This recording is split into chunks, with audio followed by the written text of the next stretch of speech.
Nos encontramos en el segmento de entrevista de la primera emisión de Informa TVX, jueves 13 de julio. Como lo he anticipado, ya está conmigo Álvaro Artiga, politólogo, docente de la UCA y coordinador de Brújula Electoral. Y justamente hablaremos un poco de este proyecto, Brújula Electoral, análisis del proceso de elecciones 2018-2019. Bienvenido, Álvaro. Qué gusto volver a encontrarnos en Informa TVX. Un gusto para mí, Carlos, estar aquí compartiendo con todos los televidentes y bueno, a ver qué podemos aportar para la reflexión sobre lo que pasa en nuestro país. Perfecto, Álvaro, gracias por estar con nosotros y justamente abordaremos varios elementos alrededor del proceso electoral y también un poco aspectos de coyuntura política que se vinculan con el proceso electoral 2018-2019. Pero antes iniciemos con esto. ¿En qué consiste el proyecto Brújula Electoral? En redes sociales se ha estado posicionando ya como un producto que viene del Departamento de Sociología de la UCA, con las intervenciones de diversas personas, de académicos e investigadores de la misma universidad. Pero coméntenos un poco qué es la Brújula Electoral y cuál es su finalidad. Bueno, como el nombre lo indica, la intencionalidad de este proyecto es el de ofrecer como eso, una brújula que nos guíe para saber movernos los ciudadanos ante los eventos electorales. En este caso, pretendíamos las elecciones internas de 2017 de los partidos políticos, las de diputados y consejos municipales de 2018 y las elecciones presidenciales de 2019. Entonces, este es un proyecto que pretende orientar, dar información, documentar el proceso, sobre todo para tratar de que tengamos un buen resultado, ¿verdad? No es un afán de crítica, aunque a veces hay algunos artículos que tienen ese sentido de crítica, pero es una crítica constructiva de cómo enfocar algunos puntos que estén siendo deficitarios, digamos, en materia de gestión, en materia de calidad de la gestión electoral. Nosotros queremos aportar a que tengamos unos procesos electorales satisfactorios. Y en ese sentido, tenemos una publicación semanal, ¿verdad? Brújula Electoral sale todas las semanas, los días miércoles, está disponible en la red, los que quieran consultarlos está en el sitio web de la UCA y uno va a publicaciones y ahí lo encuentra. Cada boletín semanal tiene más o menos 4 o 5 artículos de 1 o 2 páginas cada una, enfocando distintos temas.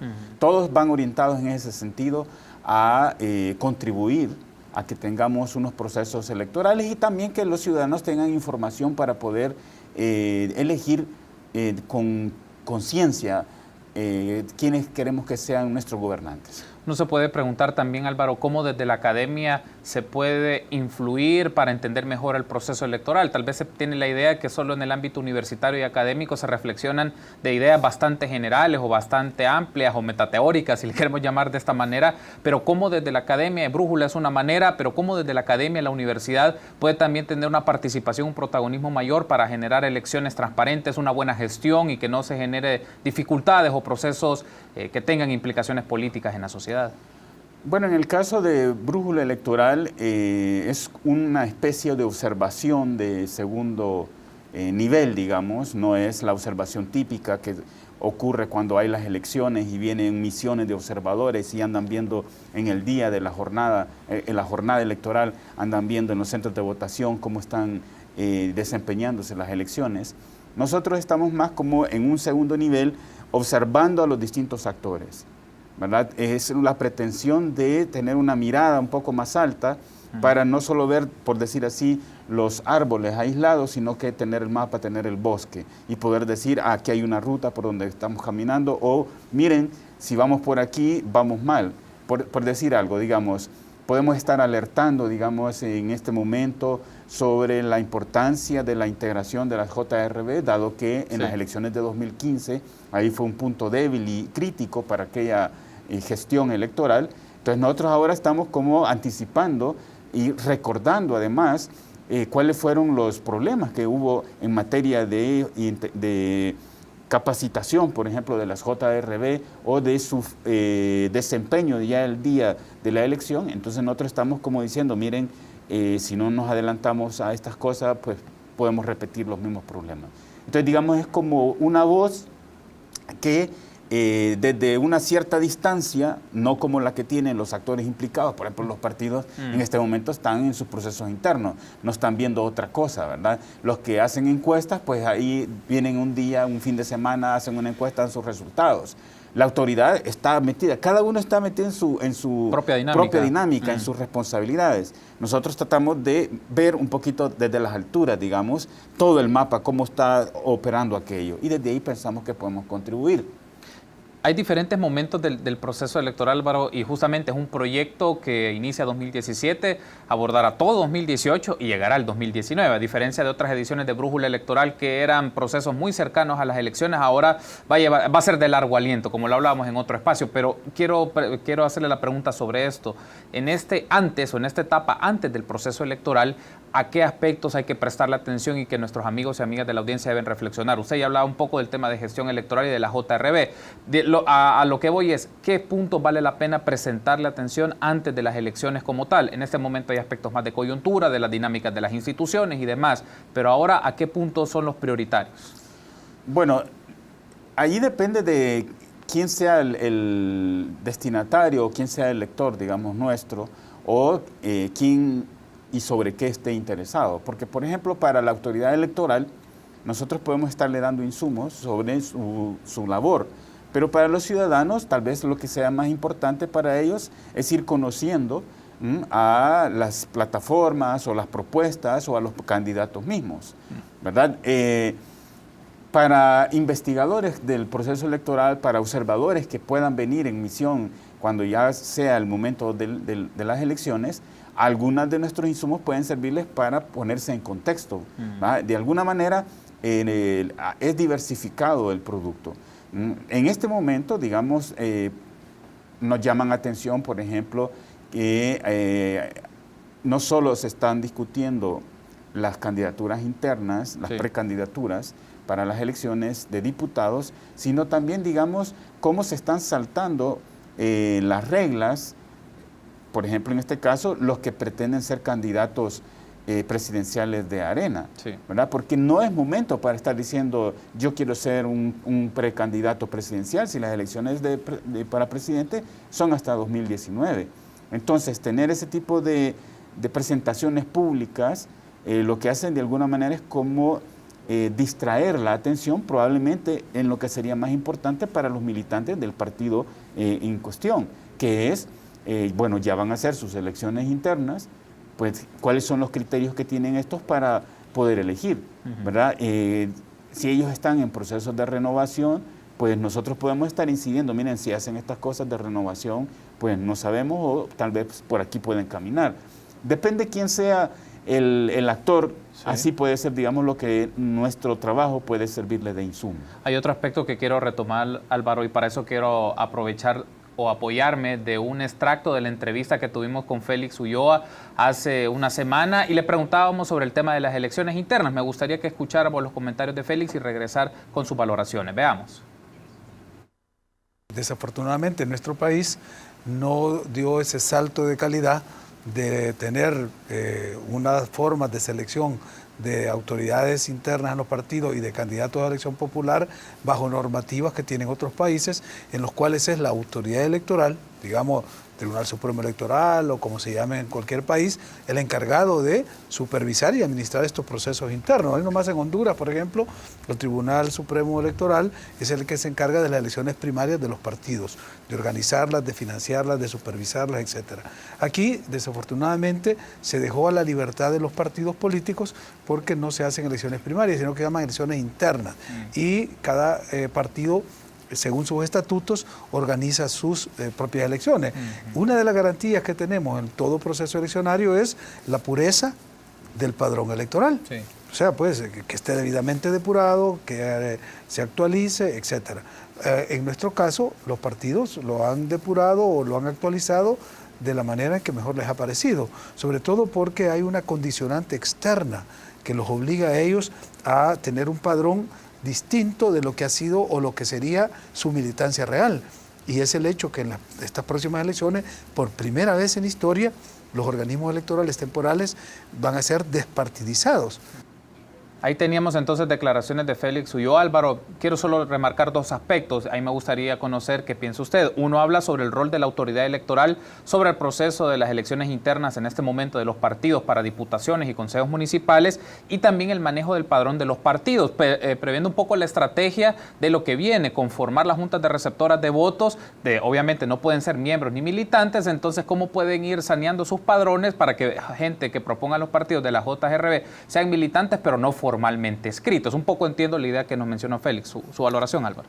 Vaya, sobre el primer punto, que sería cuál es el papel o el rol que ha tenido el tribunal o que está teniendo en las elecciones internas en los partidos, pues es muy mínimo. Prácticamente se ha quedado a observar y a resolver algunas demandas que le han llegado. Pero eso porque el marco que tenemos de la ley de partidos así lo dejó establecido, ¿verdad? Sí. Los partidos son los que, como asuntos internos, tienen que resolver cuáles van a ser o quiénes van a ser sus candidatos.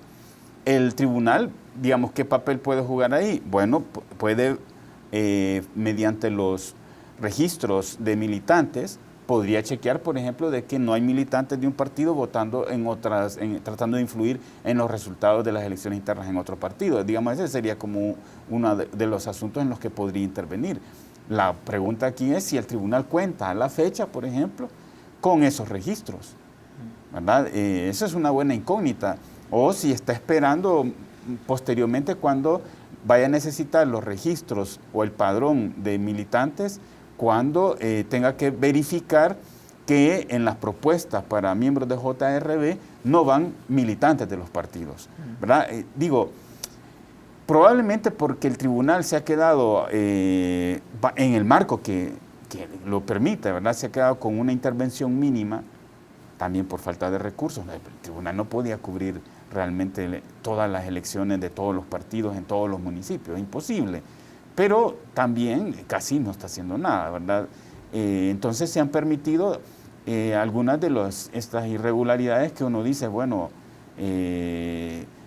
en el caso, voy a poner dos casos para que no se vaya a entender mal el asunto, ¿verdad? Por ejemplo, que las elecciones en el FMLN, en el caso de los diputados, hayan habido 84 candidatos o precandidatos para seleccionar 84 candidatos. Entonces ahí la pregunta es si ahí hubo elección, ¿verdad? Porque lo que se entiende es que hubo un acuerdo, un consenso a nivel de directiva, ¿verdad? Para sacar quiénes serían los respectivos candidatos, exactamente el número que equivale a los candidatos para diputados, ese era el número de precandidatos. Pero eso no es elección.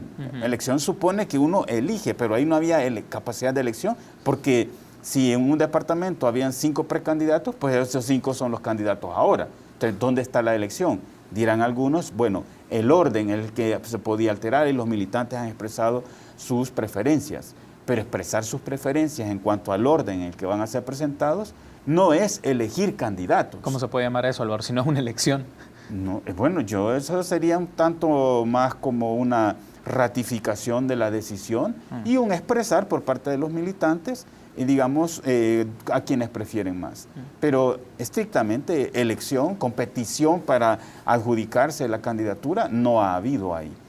Lo hubo previamente porque sí, habían más precandidatos, digamos, pero se resolvió mediante una negociación o llegar a un acuerdo que no era un proceso electoral, ¿verdad? Fue una decisión de estructuras partidarias o partidistas las que definieron quiénes iban a ser los precandidatos, igual candidatos.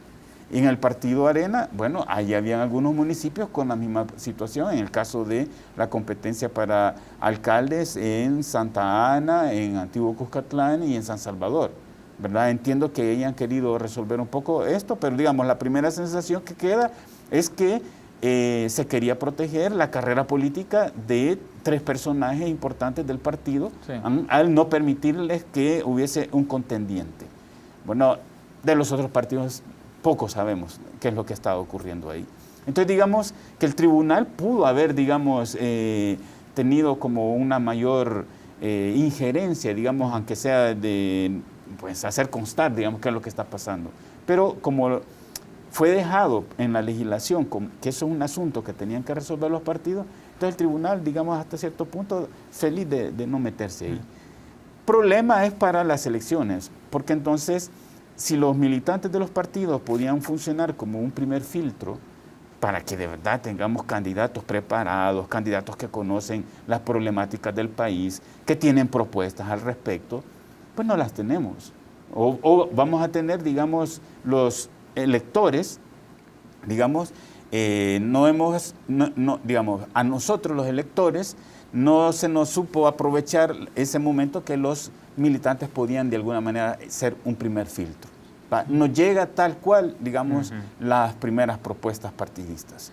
Y bueno, ahí entonces ya vendrá todo el tema posterior de, ante eso, cómo van a reaccionar los electores. Perfecto, Álvaro. Tenemos que hacer una pausa, pero en el siguiente bloque vamos a hablar del proceso de elecciones internas de Arena, particularmente en el campo de las diputaciones y el plan general de elecciones, el manejo de la tecnología que el Tribunal Supremo Electoral deberá echar a andar. Permítanos una pausa. Volvemos en minutos.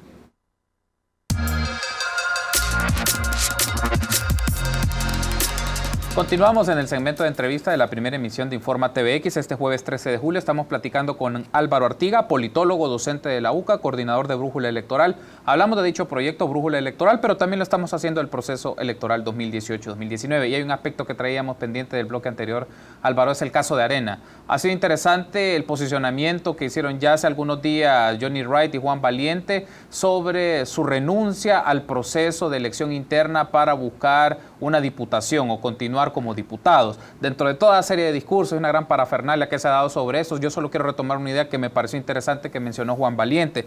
Con esto están mostrando las estructuras clientelares que hay en Arena. Eso pareció una frase muy interesante porque nos lleva a una reflexión.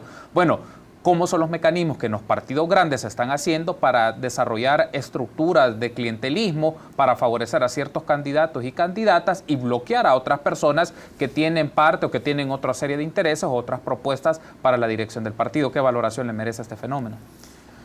Bueno, habría que conocer exactamente qué significa para el diputado Valiente eso de estructuras clientelares. Porque en una acepción del fenómeno clientelar o del clientelismo, lo que supone es que hay un intercambio de favores por lealtad. ¿Verdad? Favores pueden ser que, digamos, la dirigencia del partido le ofrece empleo, por ejemplo, o cualquier otro tipo de beneficio material a una determinada cantidad de militantes a cambio de su lealtad. ¿Verdad? Eso sería una estructura clientelar. No sé si él se refería a eso o también podía estarse refiriendo al hecho de que se haya convertido al partido en una especie de estructura que permite acceder a ciertos beneficios, no dentro del partido, pero hacia afuera, ¿verdad? Digamos que hay miembros del partido que se someten, digamos, a lo que dice una dirección simplemente porque espera recibir, no dentro del partido, sino afuera, algún beneficio, que puede ser una misma candidatura, puede ser empleo en alguna por ejemplo, en estructuras de gobierno, ¿verdad?, que controla el partido. Puede ser incluso que reciba hasta salario, ¿verdad?, o dinero, o cualquier cosa. Pero no sé exactamente a qué se pudo haber referido el diputado Valiente. Ahora, interesante que haga una crítica en esos términos, sí, ¿verdad? Porque al menos está mostrando que algo pasa al interior del partido Arena, que a él y a Wright no les convence y les hace plantearse que no van a ir a la reelección. Probablemente se trata de dos diputados que no necesitan vivir del partido, digamos, que tienen cómo resolver su vida de manera independiente de las actividades partidistas, mientras que probablemente hay otros que efectivamente podría estar en juego, digamos, su vida, o sea, su vida personal, familiar, viven del partido y en esa medida pues tienen que ser como súbditos, tienen que inclinarse ante quienes sean los dueños o los que mandan dentro del partido, porque si no, pues pierden aquello que para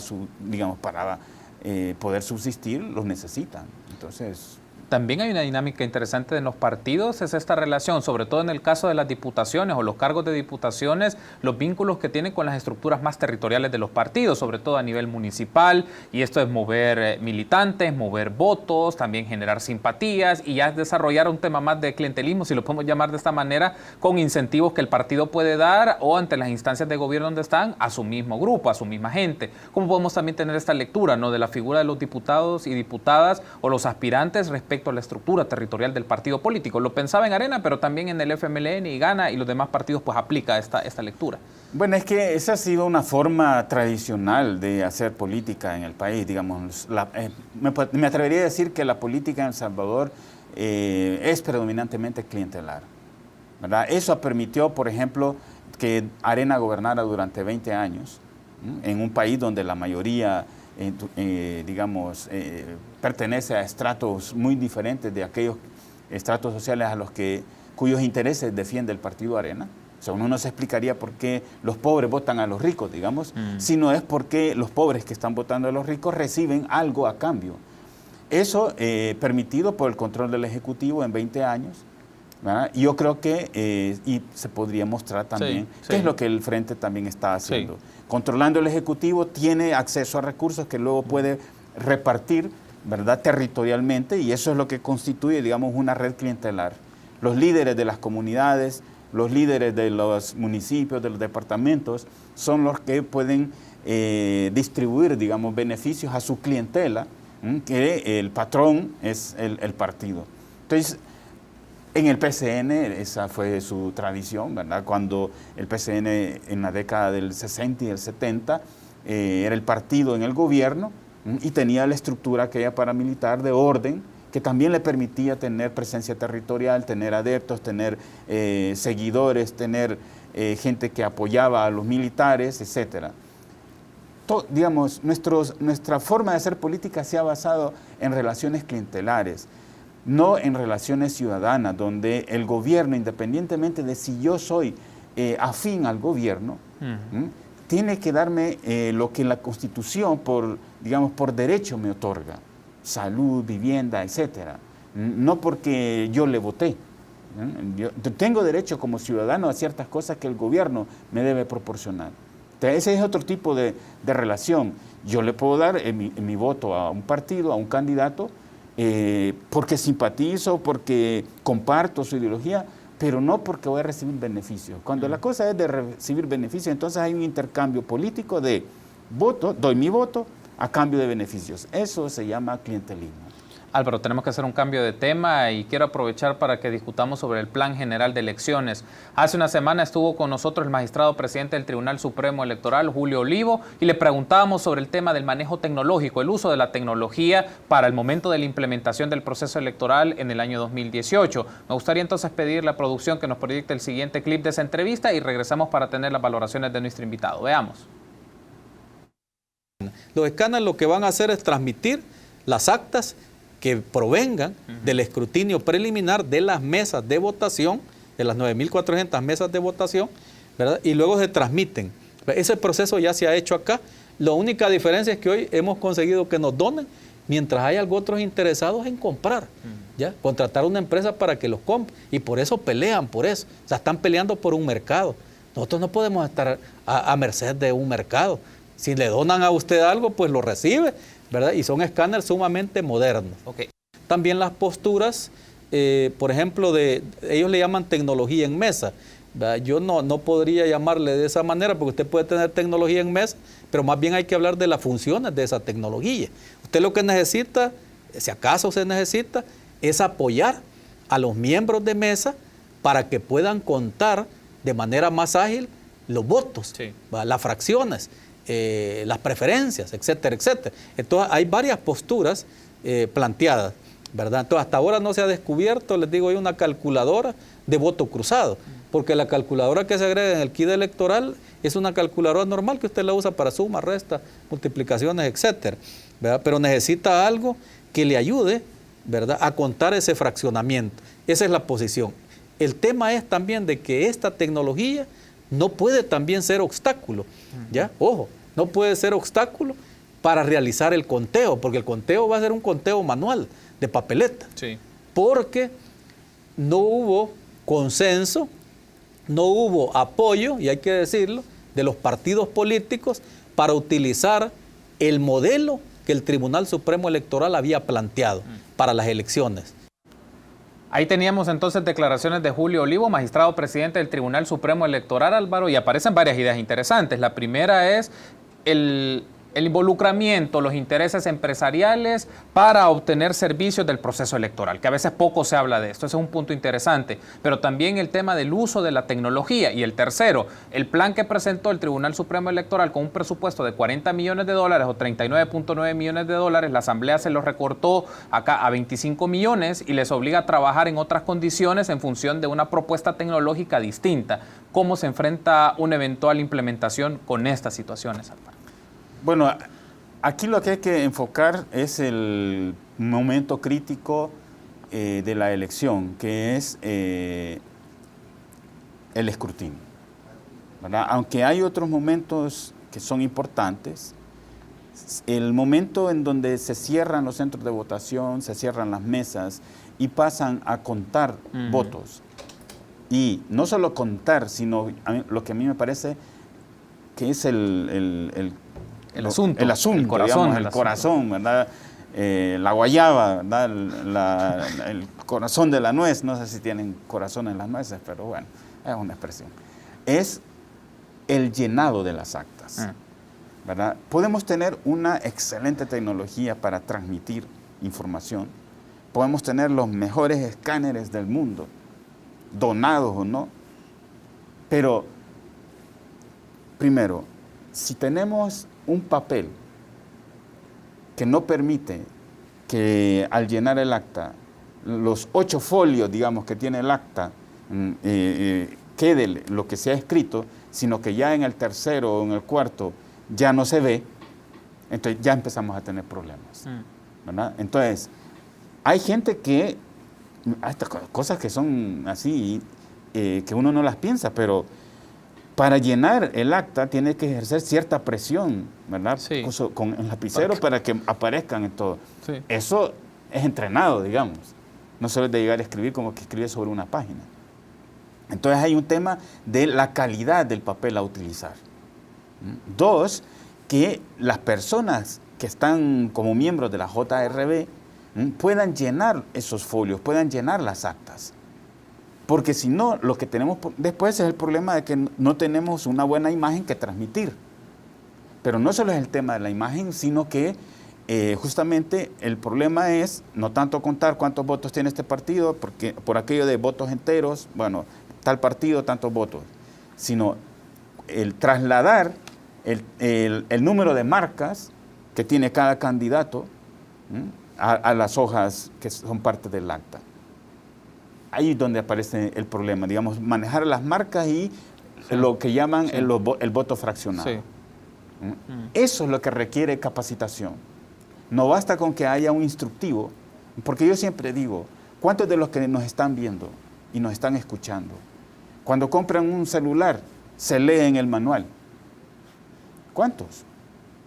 Si aquí no somos de manuales, vamos de un solo a tratar de utilizarlo ahí, prueba y error, sí, hasta reformateamos lo que no teníamos que formatear, nos equivocamos. Pero en el caso del llenado de actas, no es simplemente, vaya, ahora empecemos a poner cosas y no sabemos ni qué vamos a poner. Es como cuando uno llena una solicitud, digamos, para la Embajada de los Estados Unidos, si hasta oficinas hay que se especializan en eso. O sea, llenar formularios no es una cosa fácil. No es una cosa con que le digan, vaya, les van a llegar tantas hojas, primero ponen sus nombres, ponen aquí, no ponen allá. No es así, se tiene que practicar. Y hay un aspecto, tengo que cerrar la entrevista, Álvaro, pero dejo estas 2 ideas. La primera, en la misma entrevista el magistrado Olivo nos dijo, el proceso que van a hacer para formar a la gente de la JRB es a través de una plataforma digital, es decir, a través de un sistema en línea van a formar a estas personas. Ese es un primer aspecto. El segundo, pero también hay un aspecto inicial, como tenemos casi las 95,000 personas que van a formar la JRB con conocimientos, que sepan enfrentar las situaciones muy prácticas que usted acaba de mencionar, que no son miembros de los partidos políticos y que tengan la capacidad de procesar, aunque sabemos el tiempo que les puede llevar en horas, 4 o 5 horas para llevar a una elección, sobre todo las diputaciones que son claves, ya son situaciones que nos van vislumbrando un escenario un poco complicado, la formación digital o la formación en línea, por decirlo de esta manera, y tener los cupos o las personas que puedan hacer este proceso. No, si solo hay que pensar que el mismo tribunal en la memoria de las elecciones anteriores, al hacer un balance de qué pasó, ellos dicen, bueno, aquí ha habido un cansancio para la gente de la JRB, Sí. más de 10 horas. Sí. Bueno, los miembros de partidos tienen el incentivo de defender el voto, pero un ciudadano así común, que además de repente salió por sorteo, casi que iba pasando por ahí, que además no le interesa la política, va a querer ir a estar 10 horas o más, bueno, hay una multa, ¿verdad?, que le podrían poner. O el otro caso, supongamos que realmente las JRB son con miembros no partidistas, porque esa es otra cosa que hay que examinar. Pero tenemos unos vigilantes de partidos en las mesas, que yo lo que me puedo imaginar es que en ese caso, que tuviésemos una JRB de ciudadanos, digamos, los miembros de los partidos van a querer decirles, no, hagan esto, Claro. y ahí entonces se va a producir una tensión. Yo creo que ahí es donde deberíamos de estar concentrados todos, en cómo hacemos para adelantar el nombramiento de los miembros de la JRB y no tener que esperar hasta por allá, por octubre o noviembre, para empezar a capacitar. Gracias, Álvaro, por habernos acompañado. Fue muy interesante esta reflexión. Nos vamos a seguir encontrando en diferentes momentos de este año para tener análisis del proceso electoral. Gracias por haber estado con nosotros, Álvaro. Gracias por la invitación. Estuvo con nosotros Álvaro Artiga, politólogo y docente de la UCA. Hablamos un poco del proyecto Brújula Electoral y el análisis del proceso electoral 2018-2019. Permítanos una pausa. Volvemos en minutos.